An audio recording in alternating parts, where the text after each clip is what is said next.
Durante um ciclo de lavagem, a máquina de lavar executa uma série de etapas automatizadas. Primeiro, a válvula de entrada de água abre para encher o tambor, controlada pelo pressostato.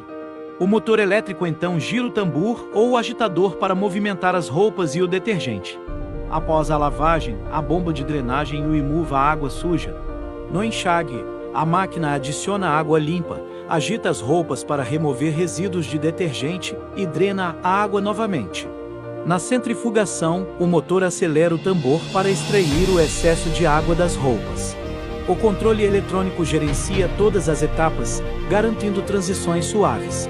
Após a centrifugação final, o ciclo é concluído e a máquina desliga.